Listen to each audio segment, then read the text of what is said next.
الحمد لله نحمده ونستعينه ونستغفره ونؤمن به ونتوكل عليه ونعوذ بالله من شرور أنفسنا ومن سيئات أعمالنا من يهده الله فلا مضل له ومن يضلل فلا هادي له وأشهد أن لا إله إلا الله وأشهد أن محمدا عبده ورسوله يا أيها الذين آمنوا اتقوا الله حق تقاته ولا تموتن إلا وأنتم مسلمون يا أيها الناس اتقوا ربكم الذي خلقكم من نفس واحدة وخلق منها زوجها وبث منهما رجالا كثيرا ونساء واتقوا الله الذي تساءلون به والأرحام إن الله كان عليكم رقيبا يا أيها الذين آمنوا اتقوا الله وقولوا قولا سديدا يصلح لكم أعمالكم ويغفر لكم ذنوبكم ومن يطع الله ورسوله فقد فاز فوزا عظيما أما بعد فإن خير الحديث كتاب الله وخير الهدي هدي محمد صلى الله عليه وسلم وشر الأمور محدثاتها وكل محدثة بدعة وكل بدعة ضلالة وكل ضلالة في النار. أعوذ بالله من الشيطان الرجيم. بسم الله الرحمن الرحيم. يا أيها الذين آمنوا إذا تداينتم بدين إلى أجل مسمى فاكتبوه. رب اشرح لي صدري ويسر لي أمري واحلل عقدة من لساني يفقهوا قولي رب زدني علما. معزز سامعین، بزرگوں، نوجوان ساتھیوں، پردہ نشین اسلامی خواتین، آج کے خطبے کا موضوع ہے قرض کے احکام اور مسائل۔ قرض ہمارے معاشرے کا ایک پیچیدہ مسئلہ بن گیا ہے۔ قرض اس موضوع کی اہمیت جتنی زیادہ ضروری ہے اتنا ہی یہ موضوع پیچیدہ بھی ہے۔ انسان بسا اوقات اپنے وسائل کے ذریعے اپنی ضروریات کو پوری نہیں کر پاتا ہے، اپنے کاروباری منصوبے پورا نہیں کر پاتا۔ ایسی صورت میں انسان کو قرض لینے کی ضرورت پڑتی ہے اور انسان قرض لیتا ہے۔ قرض سے متعلق اسلام میں ہماری اور آپ کی کیا رہنمائی کی ہے، اسلام کے کیا احکامات ہیں، قرض لینے کی شرعی حیثیت کیا ہے، کب لیا جائے، کب دیا جائے، اور اس کی صورتیں اور اس کے طریقے کیا ہیں۔ اللہ تبارک و تعالیٰ نے نبی کریم صلی اللہ علیہ وسلم کے ذریعے ہم سب کو یہ ساری باتیں بتائی ہیں۔ قرآن مجید کے سورہ بقرہ کی ایک آیت ہے، آیت الدین جس کو کہتے ہیں، پورے ایک صفحے کی آیت ہے، قرآن مجید کی سب سے بڑی آیت ہے۔ اللہ تبارک و تعالیٰ نے اس آیت کریمہ کے اندر قرض کے احکام بیان فرمائے، جس کا ایک ٹکڑا میں نے آپ کے سامنے پڑھا ہے۔ اللہ فرماتا ہے یا ایھا الذین آمنوا اذا تداینتم بدین الی اجل مسمى فاکتبوہ۔ ایمان والو، جب تم ایک دوسرے سے قرض کا لین دین کرو تو اس کو ایک وقت مقررہ تک کے لیے لکھ لو اور اس کے اوپر دو گواہ بنا لو۔ قرض کے سلسلے میں سلسلے وار طریقے سے انشاءاللہ ہم جاننے کی کوشش کریں گے، کیونکہ یہ بڑا لمبا ٹاپک ہے اور لمبا ہونے کے ساتھ ساتھ بڑا ہی کمپلیکیٹڈ ہے، لہذا ابتدا سے ہم اس کو جانیں گے۔ سب سے پہلی چیز یہ کہ قرض کہتے کس کو ہے؟ قرض کے معنی عربی میں کاٹنے کو کہتے ہیں۔ وہ اس لیے کہ ایک مالدار جب قرض دیتا ہے تو اپنے مال میں سے ایک حصہ کاٹ کر ہمیں دیتا ہے، لہذا اس کو قرض کہا جاتا ہے۔ مثال کے طور پر آپ سے ہم نے 10,000 روپے لیے، آپ کے پاس 20,000 تھے، اس 20,000 میں سے 10,000 آپ نے مجھے کاٹ کے دیا، لہذا اس کاٹنے کو قرض کہتے ہیں، اور چونکہ مالدار اپنے پیسے کو کاٹ کے دیتا ہے لہذا اس کو قرضہ کہا جاتا ہے۔ قرض لینا ہے یا نہیں لینا ہے، اس سلسلے میں قرآن و احادیث میں دو طریقے کی باتیں ہیں، دو قسم کی روایتیں ہیں۔ ایک روایت اس تعلق سے ہے کہ قرض لینا ہے اور لیا جا سکتا ہے، نبی کریم صلی اللہ علیہ وسلم نے خود قرض لیا ہے، صحابہ کرام نے خود قرض لیا ہے۔ اور دوسری قسم کی روایتیں ایسی ہیں جس میں نبی کریم صلی اللہ علیہ وسلم نے قرض سے پناہ طلب کی ہے، قرض سے منع کیا ہے اور قرض کے بڑے نقصانات بیان کیے۔ سب سے پہلے ہم اور آپ یہ جانیں گے کہ قرض لینے والی روایتیں کیا ہیں۔ سنن نسائی کی ایک حدیث ہے، حضرت عبداللہ بن ابی ربیعہ مخزومی رضی اللہ تعالیٰ عنہ کہتے ہیں نبی کریم صلی اللہ علیہ وسلم کے تعلق سے اقترض من النبی صلی اللہ علیہ وسلم 40,000، کہتے ہیں نبی کریم صلی اللہ علیہ وسلم نے مجھ سے 40,000 درہم کا قرضہ لیا، فجاء مال فدفعه الیہ، پھر جب نبی کریم صلی اللہ علیہ وسلم کے پاس پیسے کا انتظام ہو گیا تو آپ نے مجھے وہ پیسے لوٹا دیے، اور لوٹانے کے بعد آپ نے دعا کی، بارک اللہ فی اہلک و مالک، اللہ تمہارے مال میں تمہارے اہل میں برکت عطا فرمائے، اور آپ نے فرمایا انما جزاء، یہ بدلہ ہے اس چیز کا کہ جب آدمی قرضہ لوٹائے تو اس کا بدلہ یہ ہے کہ الحمد والادا، اس کی تعریف کرے، اس کا شکریہ ادا کرے اور اس کا قرضہ لوٹا دے۔ اس میں نبی کریم صلی اللہ علیہ وسلم نے 40,000 درہم کا قرضہ لیا، اور جب پیسے آپ کے پاس آئے تو آپ نے وہ قرضہ اس صحابی کو لوٹا دیا۔ اسی طریقے سے ایک دوسری حدیث ہے صحیح مسلم کی، حضرت کعب رضی اللہ تعالیٰ عنہ نے ایک دوسرے صحابی حضرت ابو حضرت رضی اللہ تعالیٰ عنہ کو قرضہ دیا، اور وہ قرضہ دے کر کے مدت مکمل ہو گئی، لیکن ان کے پاس حضرت ابو حضرت کے پاس پیسے نہیں ہو پا رہے تھے، وہ لوٹا نہیں پا رہے تھے۔ حضرت کعب بن مالک رضی اللہ تعالیٰ عنہ ایک دن ان سے پیسہ مانگتے مانگتے مطالبہ کرتے کرتے مسجد نبوی تک چلے گئے۔ مسجد نبوی میں دونوں صحابی ہیں اور دونوں کی آوازیں ذرا بلند ہو گئی، ایک تقاضا کر رہا ہے، ایک کے پاس پیسے نہیں ہے دینے کے لیے۔ نبی کریم صلی اللہ علیہ وسلم نے حضرت کعب بن مالک کی جب آواز سنی تو بلایا، اپنے حجرے کا پردہ اٹھایا، کہا کہ ابو مالک کیا معاملہ ہے؟ کہا اللہ کے نبی میں نے ابو حضرت کو پیسہ قرضہ دیا ہے، مدت ختم ہو گئی ہے، یہ لوٹانے کا نام نہیں لیتا۔ حضرت اللہ کے نبی صلی اللہ علیہ وسلم نے پوری بات سننے کے بعد حضرت ابو حضرت رضی اللہ تعالیٰ عنہ سے کہا کہ ایسا کرو، آدھا قرضہ تم لوٹا دو، اور حضرت کعب بن مالک سے کہا کہ تم آدھے پر اتفاق کر لو، بس کر لو، آدھا لے لو۔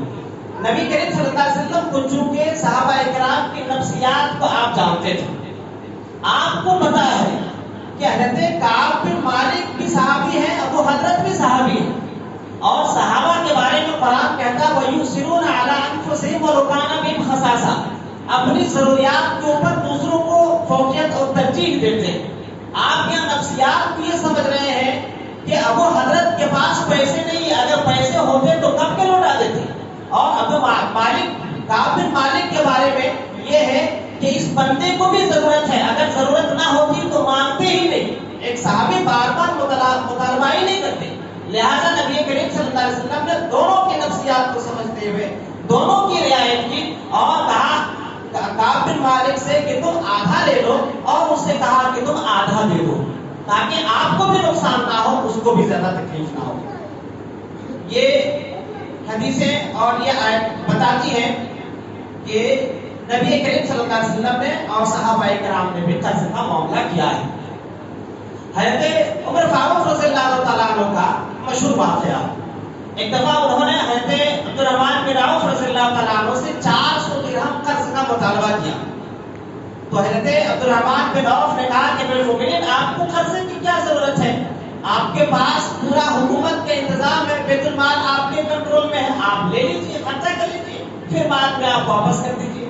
تو حضرت عمر بن خطاب رضی اللہ تعالیٰ عنہ نے کہا کہ دیکھو بیت المال سے میں لے سکتا ہوں، اور اگر آج میں نے لے لیا، کل کو میرا انتقال ہوا، میری وفات ہو گئی، تو تم لوگ یہ کہتے ہوئے کہ امیر المومنین نے خرچہ کیا ہے، معاف کر دو، تم نہیں لو گے، لہذا میں بیت المال سے نہیں لیتا۔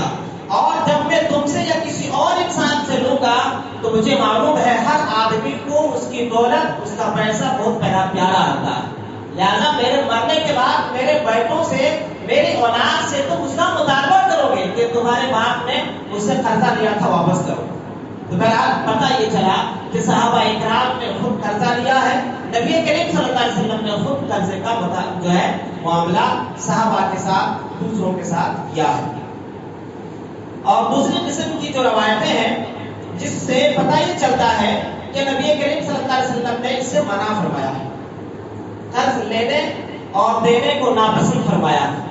صحیح بخاری کی حدیث ہے، حضرت عائشہ صدیقہ رضی اللہ تعالیٰ عنہ فرماتی ہیں کہ نبی کریم صلی اللہ علیہ وسلم اپنی نماز میں دعا پڑھتے تھے۔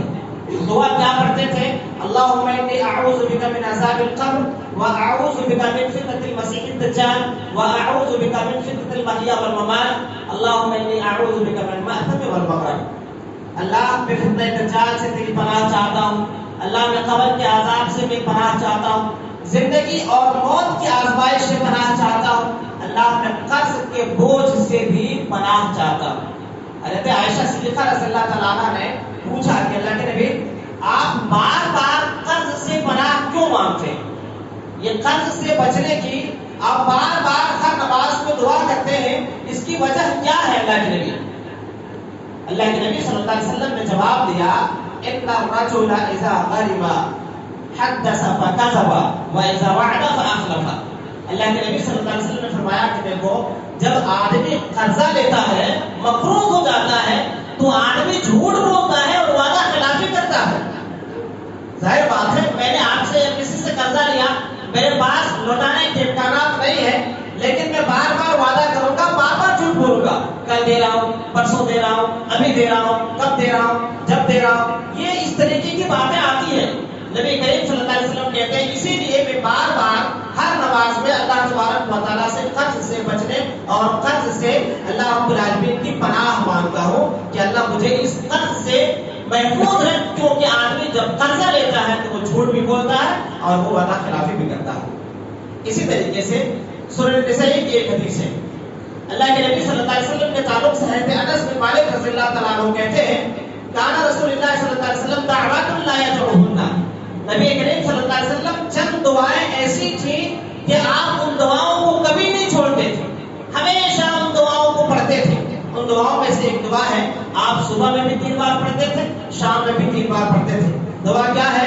اللہم انی اعوذ بک من الہم والحزن، اللہم اعوذ بک من الہم والحزن والعجز والکسل والجبن والبخل۔ اللہ تبارک و تعالیٰ سے دعا مانگتے تھے، اللہ رب العالمین میں پناہ مانگتا ہوں غم سے، ٹینشن سے، بزدلی سے، کاہلی سے، بخیلی سے، اور وزن الدین وغلبۃ الرجال، قرض سے، قرض کے بوجھ سے، اور لوگ میرے اوپر مسلط ہو جائیں، اس سے بھی اللہ رب العالمین میں تیری پناہ پہ آتا ہوں۔ یہ نبی کریم صلی اللہ علیہ وسلم کی ایسی دعا تھی، حضرت انس رضی اللہ تعالیٰ عنہ کہتے ہیں اللہ کے نبی اس دعا کو کبھی نہیں چھوڑتے تھے، ہمیشہ اس دعا کو پڑھتے تھے، صبح میں بھی پڑھتے تھے، شام میں بھی پڑھتے تھے، نماز کے بعد بھی اس دعا کو پڑھتے تھے۔ سلام پھیرنے کے بعد جو اذکار ہیں ان میں سے یہ دعا بھی ہے کہ اللہ کے نبی صلی اللہ علیہ وسلم قرض سے اللہ رب العالمین کی پناہ طلب کیا کرتے تھے۔ اور قرض کے سلسلے میں نبی کریم صلی اللہ علیہ وسلم نے مسند احمد کے اندر ایک حدیث کے اندر فرمایا، حضرت عقبہ بن عامر جوہنی رضی اللہ تعالیٰ عنہ راوی ہیں، کہتے ہیں لا تخیفوا انفسکم یا رسول اللہ ما نخیف انفسنا۔ اللہ کے نبی نے فرمایا لوگوں اپنے نفسوں کو نہ ڈراؤ۔ صحابہ نے کہا کہ اللہ کے نبی ہم اپنے آپ کو کیسے ڈرائیں گے؟ اور دوسری حدیث کے اندر الفاظ ہیں کہ آپ صلی اللہ علیہ وسلم نے فرمایا لا تحتفوا انفسکم تم اپنے آپ کو قتل نہ کرو. لوگوں نے کہا کہ اللہ کے نبی ہم اپنے آپ کو قتل کیسے کریں گے, خودکشی کیسے کریں گے؟ اللہ کے نبی صلی اللہ علیہ وسلم نے دونوں باتوں میں جواب دیا, قرض کے ذریعے. آپ نے کہا کہ اپنے آپ کو نہ ڈراؤ, آپ نے کہا اپنے آپ کو قتل نہ کرو. جب صحابہ نے پوچھا کہ اللہ کے نبی ہم اپنے آپ کو کیسے ڈرائیں گے یا اپنے آپ کو کیسے قتل کریں گے, آپ نے فرمایا قرض کے ذریعے. انسان کے اوپر جب اس کے سر پر بہت سارا قرضے کا بوجھ چڑھ جاتا ہے تو انسان خودکشی بھی کر لیتا ہے. انسان کے اوپر بہت سارا قرضے کا بوجھ جب چڑھتا ہے تو انسان کا دل ہمیشہ غمگین رہتا ہے, اس کو ایک ٹینشن رہتا ہے, انسان ڈپریشن میں چلا جاتا ہے. میں نے آپ سے قرضہ لیا, میں آپ سے ہمیشہ نظریں چراؤں گا, کبھی آپ سے ملاقات نہ ہو, کبھی آپ کے آفس سے نہیں گزروں گا, کبھی آپ کی دکان کے پاس سے نہیں گزروں گا, کہ کہیں آپ کی نظر میرے اوپر پڑ جائے اور آپ مجھے کہہ دیں کہ شاید آپ کے اوپر قرضہ تھا آپ نے دیا نہیں, صاحب آپ اتنا لیے تھے آپ کو دینا تھا دیے نہیں, تو اس وقت میری شرمندگی ہوگی, میں اپنے آپ کو بہت حقیر اور بہت کم تک محسوس کروں گا اور میں احساس کمتری کا شکار ہوں گا. لہذا اللہ کے نبی صلی اللہ علیہ وسلم نے فرمایا کہ یہ قرضے سے تم لوگ بچو. اس میں یہ بات بتائی گئی. اب دونوں قسم کی حدیثیں آپ کے پاس آئی. بعض حدیثوں میں نبی کریم صلی اللہ علیہ وسلم نے خود قرض لیا, صحابہ کرام نے قرض لیا, اور ان حدیثوں سے پتہ یہ چلا کہ نبی کریم صلی اللہ علیہ وسلم نے قرض سے اللہ رب العالمین کی پناہ طلب کی. آپ بار بار دعائیں مانگتے تھے اور صحابہ کرام کو قرض نہ لینے کی وصیتیں کی اور نصیحتیں کی. اور اس سلسلے میں کئی ساری حدیثیں ہیں. حضرت ابو قتادہ رضی اللہ تعالیٰ عنہ کی حدیث ہے صحیح بخاری کے اندر کہ ایک جنازہ لایا گیا اللہ کے نبی صلی اللہ علیہ وسلم کے سامنے. آپ نے کہا کیا اس کے اوپر کچھ قرض ہے؟ کہا کہ اللہ کے نبی اس کے اوپر کوئی قرض نہیں ہے. آپ نے جنازے کی نماز پڑھائی. کہتے ہیں اس کے فوراً بعد ایک دوسرا جنازہ لایا گیا. آپ صلی اللہ علیہ وسلم نے پوچھا کیا اس کے اوپر کوئی قرض ہے؟ آپ کو جواب دیا کہ اللہ کے نبی اس کے سر 2 درہم کا قرض ہے, صرف 2 درہم کا. اللہ کے نبی صلی اللہ علیہ وسلم نے کہا کہ تم لوگ اس کی جنازے کی نماز پڑھ لو, میں نہیں پڑھتا. حضرت ابو قتادہ رضی اللہ تعالیٰ عنہ آگے بڑھے اور کہا کہ اللہ کے نبی اس کے 2 درہم کے قرض کا ذمہ میں لیتا ہوں. اللہ کے نبی آپ اس کی جنازے کی نماز پڑھائیں. اللہ کے نبی صلی اللہ علیہ وسلم نے کہا کہ پکی بات ہے. انہوں نے کہا کہ ہاں اللہ کے نبی میں ذمہ لیتا ہوں. آپ نے جنازے کی نماز پڑھائی. دوسرے دن جب ابو قتادہ سے ملاقات ہوئی, کہا ابو قتادہ تم نے وہ قرضہ واپس کیا؟ کہا کہ اللہ کے نبی ابھی تو صورت نہیں بن پائی ہے. تیسرے دن ملاقات ہوئی, پھر اللہ کے نبی نے پوچھا کہ ابو قتادہ تم نے وہ جو ذمہ لیا تھا 2 درہم کا دے دیا؟ اللہ کے نبی ہاں میں نے واپس کر دیا. اللہ کے نبی صلی اللہ علیہ وسلم نے کہا کہ اب تو روح کو سکون ملا, اس کو چین ملا ہے. تو پتہ یہ چلا کہ قرض ایک ایسی چیز ہے کہ صحابہ کرام کو اللہ کے نبی صلی اللہ علیہ وسلم نے اس سے روکا ہے, منع کیا. اور سنن نسائی کے اندر ایک حدیث ہے, حضرت محمد بن جہش رضی اللہ تعالیٰ عنہ کہتے ہیں کہ ایک دفعہ اللہ کے نبی صلی اللہ علیہ وسلم ہمارے بیچ میں بیٹھے ہوئے تھے. اچانک سے نبی کریم صلی اللہ علیہ وسلم اٹھ کھڑے ہوئے. آپ نے آسمان کی طرف نگاہ اٹھائی, اپنی پیشانی کو آپ نے پکڑ لیا اور کہا سبحان اللہ, اللہ پاک ہے, اللہ نے کتنی سختی نازل کی ہے. کہتے ہیں کہ ہم سارے صحابہ ڈر گئے کہ یہ کون سی سختی نازل ہو گئی ہے. کہتے ہیں اس دن ہم نے کچھ نہیں کہا. دوسرے دن میں نبی کریم صلی اللہ علیہ وسلم کے پاس گیا اور کہا کہ اللہ کے نبی کل آپ نے کہا تھا بڑی سختی نازل ہوئی ہے, اللہ کے نبی وہ کون سی چیز ہے جو نازل ہوئی ہے؟ آپ صلی اللہ علیہ وسلم نے کہا کہ وہ سختی یہ ہے کہ آپ صلی اللہ علیہ وسلم نے کہا قسم ہے اس ذات کی جس کے قبضے میں میری جان ہے, ایک آدمی اللہ کی راہ میں شہید ہو جاتا ہے, پھر زندہ ہوتا ہے, پھر شہید ہوتا ہے, پھر زندہ ہوتا ہے, پھر شہید ہوتا ہے. 3 مرتبہ اس کو شہادت ملتی ہے, 3 مرتبہ اس کو جو ہے اس کو حیات ملتی ہے, زندگی ملتی ہے, لیکن اللہ تعالیٰ اس کو پھر بھی جنت میں داخلہ نہیں دیتا کیونکہ اس کے سر قرضہ ہے. تو قرض کی وجہ سے وہ آدمی کو 3 دفعہ شہادت کے درجے پر فائل ہو چکا. جبکہ نبی کریم صلی اللہ علیہ وسلم کی حدیث ہے, آپ فرماتے ہیں کہ شہید کے سارے گناہ اللہ معاف فرما دیتا ہے, یہ قرض اللہ معاف نہیں فرماتا. تو یہ ساری چیزیں بتاتی ہیں کہ قرض نہیں لینا چاہیے. اب دونوں باتوں میں ہمارے لیے صحیح کیا ہے؟ اب سوال یہ اٹھتا ہے لینا ہے قرضہ یا نہیں لینا ہے. تو اس سلسلے میں شریعت ہمیں اور آپ کو یہ بتاتی ہے کہ قرض انسان لے سکتا ہے کچھ شرطوں کے ساتھ. پہلی شرط یہ ہے کہ معقول وجہ ہو، کوئی ایسی مجبوری ہو کہ واقعی اس کو قرضہ کے بغیر کام نہیں چلے گا. مثلا اس کے گھر کے بیوی بچوں کی ضروریات پوری نہیں ہو رہے، اس کا کام نہیں چل رہا، کاروبار نہیں چل رہا، یا دوا علاج کا خرچہ ہاسپٹل میں چلا گیا اتنا ہے کہ اب وہ وہاں نہیں دے سکتا، لاکھوں کا بل بن چکا ہے، بغیر قرضہ کے وہ نہیں دے سکتا. تو پہلی شرط یہ ہے کہ اس کے پاس معقول اور جائز وجہ ہو قرضہ لینے کی. دوسری چیز، اس کو قرضہ لوٹانے کی ادائیگی کی سچی نیت ہو. ایسا نہیں کہ کسی طریقے سے ہاتھ میں آنے دو کنڈلی مار کے بیٹھ جانا ہے، واپسی کا نام نہیں لینا. تو یہ درست نہیں ہے. پہلی شرط یہ ہے کہ جائز وجہ ہو، دوسری شرط یہ ہے کہ لوٹانے کی سچی نیت ہو، اور تیسری شرط اس کی یہ ہے کہ مستقبل میں ادائیگی کے امکانات بھی ہوں. کہ آدمی آج قرضہ لے لیا 10,000 روپے کا، اب اس کو معلوم ہے کہ میرے پاس کاروبار نہیں ہے، میرے پاس کمائی کا انکم کا کوئی سورس نہیں ہے، میں کما ہی نہیں سکتا، میرے پاس 10,000 آ ہی نہیں سکتے، میں دے ہی نہیں سکتا، پھر اس کو قرضہ نہیں لینا. کمائی ہے اس کے پاس، آج نہیں ہے کل ہو سکتا ہے، پرسوں ہو سکتی ہے، لہذا امکانات اس کے پاس پورے ہو کہ آج میرے پاس جاب نہیں ہے، پرسوں 1 مہینے 2 مہینے کے بعد مجھے جاب مل جائے گی. آج کاروبار نہیں ہے 2 مہینے بعد انشاءاللہ کاروبار پڑھنے پر آ جائے گا. لہذا ایسی صورت میں تو 3 شرطیں علماء کرام نے ذکر کی ہیں کہ پہلی شرط یہ ہے کہ اس کے پاس جائز وجہ ہو، دوسری شرط یہ ہے کہ اس کو ادائیگی کی سچی نیت ہو، تیسری شرط یہ ہے کہ مستقبل میں اس کے کمانے کے اور پیسے آنے کے امکانات ہوں. ایسی صورت میں وہ قرضہ لے سکتا ہے. دیگر صورت میں قرضہ لینا اس کے لیے مناسب نہیں ہے بلکہ غیر پسندیدہ عمل ہے. قرض کے سلسلے میں یہ چند باتیں ہیں. اس کے بعد اور بہت ساری چیزیں ہیں کہ قرض دینے والا لینے والا کب لوٹائے کب دے، اس کی صورتیں کیا ہیں، اور قرض دینے کے ثواب کیا ہیں، لینے کے آداب کیا ہیں، یہ ساری چیزیں انشاءاللہ باتیں آئیں گی. اب قرض کے سلسلے میں ایک آخری بات یہاں پہ میں آپ کے سامنے رکھ دوں، وہ یہ نبی کریم صلی اللہ علیہ وسلم نے فرمایا نفس المؤمن معلقۃ بدینہ حتی یقضى علیہ، کہ ایک انسان اگر قرض کے ساتھ مر جاتا ہے تو اس کی روح معلق رہتی ہے جب تک کہ اس کی طرف سے قرضہ ادا نہ کر دیا جائے. یہ آخری بات اس سلسلے میں، وہ معلق رہنے کی بات، معلق رہنے کا مطلب کیا ہے؟ اس کی روح معلق رہتی ہے. جیسے آدمی خودکشی کر لیتا ہے تو آدمی کیا کہتے ہیں کہ اس کی روح پھرتی رہتی ہے، آتمائیں بھٹکتی رہتی ہے. یہ بھٹکنے اور پھرنے والی باتیں سارے غلط ہیں.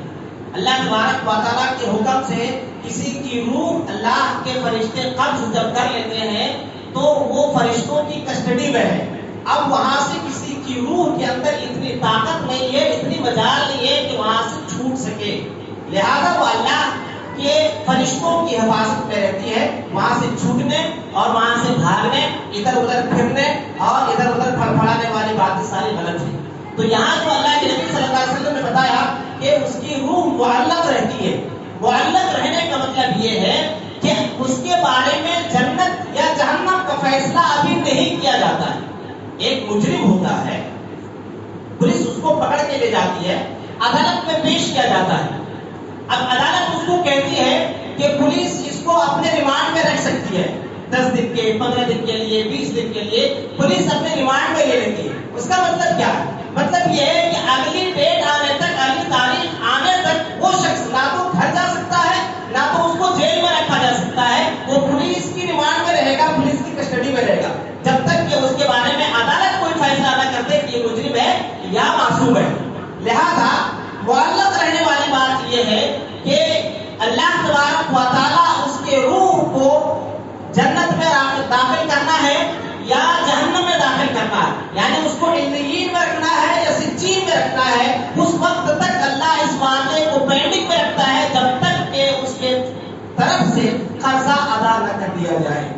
تو یہ قرضے کے تعلق سے چند چیزیں ہیں جو ابتدائی چیزیں ہیں. اس کے بعد انشاءاللہ باتیں بہت ساری ہیں. اگلے خطبے میں اس سلسلے میں باتیں آئیں گی. اللہ تعالیٰ سے دعا ہے اللہ تعالیٰ ہم سب کو اسلامی آداب کے مطابق قرض کا لین دین کرنے کی توفیق عطا فرمائے. اللہ تعالیٰ ہم سب کو ہر معاملے کو کتاب و سنت کے مطابق انجام دینے کی توفیق عطا فرمائے.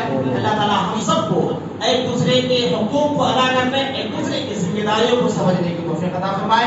آمین ثم آمین. واخر دعوانا الحمد للہ رب العالمین.